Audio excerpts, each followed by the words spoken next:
I didn't want to play football. The head coach, who was also the gym teacher at the school I went to, Taylor Alderdice, had asked me to play every year, and I told him, no, I don't feel like rolling around in the dirt with other men. You know, that was my comment about football. Yeah. Well, at the same time, my childhood best friend, someone mistaken identity, jumped out of a car with a shotgun and shot him in his chest, and he ran about 50 yards and collapsed and died.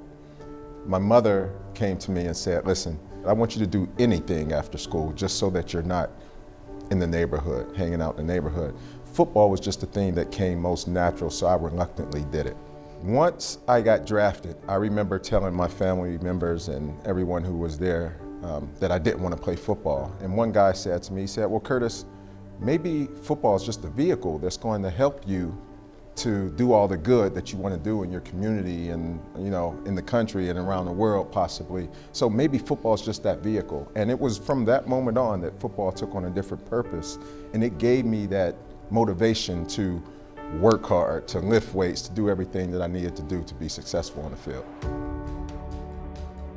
If it wasn't for football, I wouldn't be standing here today. I started a youth football league in Georgia called Newfound Life, and what we do now, we offer free football for kids, all kids. So I waived the fee, fortunately, because we got some good sponsors, and we were able to offer those kids free football. We teach them life lessons while we're teaching them how to tackle, how to block, and do the fundamentals of football. If you really care, man, about making a difference, man, all it takes is some time. You know, put in the time, and that's kind of what I do. I was kind of committed my whole life, man, to just serving our youth and giving back to our community. You know, God blessed me to play 8 years in the NFL. Yeah. And I'm thankful to be here, but at the end of the day, man, I still owe other people the same chance I got. When I was a kid, I was lost. I didn't have anybody direct me. So I get a chance to spend a couple of days, a couple of hours a week with these kids and tell them, listen, they watch a fight from a highlight film of mine. I talk to them about life and about, listen, you all want to be basketball players, you all want to play football, but if you don't make it, you need something to fall back on. Got to stay in school. Just love them. Listen, when I was a kid, one time I got to go to a friend's house and they had cookies and soda and we watched TV. That was like a miracle to me. I give that to those kids. I take them to lunch, I bring them snacks, I tell them I love them, and we learn how to fight, and through boxing, they get rid of their frustration. My mom and dad were uneducated, Rick, but they had a doctorate of love, and it taught my brother, sister, and I in this great country, if you have a passion and sense of pride about what you do, good things can happen. And I learned two things they used to say often. Never ever believe in can't, number one, and number two, I would hear it maybe 15 times a day at my dinner table.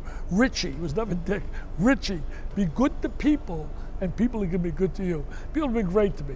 I'm in 14 Hall of Fames, and in movies, Blue Chips, He's Got Game, Jury Duty, cameo roles. I pinch myself every day because I've never worked. My mom and dad worked. They worked in a factory pressing coats. My mother sewed coats until she had a stroke. Then my dad walked the mall at night as security guard. That's work. What I do, I love. All my life, I've tried to have passion with whatever I've done.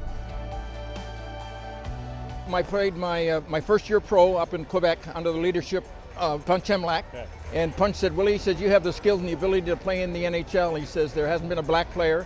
And he said, you could be the first. And I took the tone to that, and I said, you know, and I just played with the Aces that first year, went to the Bruins training camp the next 2 years, and then broke in on January the 18th, 1958, broke in with the Bruins. It was just, I was just overwhelmed that I was going to play a regular scheduled NHL game against the top team, the Montreal Canadiens, who had been winning the Stanley Cup. There were some other good black players around at that time, but when they called me up, I was very thankful that the Bruins saw enough of me to bring me up and you know, and play with them. I was the first African-American employee ever at Dale Earnhardt Incorporated, going in as the president. We had 600 employees, and it was a company that had a 28-year history, and we bonded around sport. Many of us couldn't be more different than we actually were, but passionate about the sport, making the cars go faster, taking care of your family, and it's through sport you realize that we have more in common than we do differences. Sports unifies people and how it really, really has an impact at culture at the highest level and through all walks of life. I was telling a group of our athlete leaders You know, I never thought I'd think about my legacy, but my legacy is all about trying to raise, train, and guide the next generation of leaders.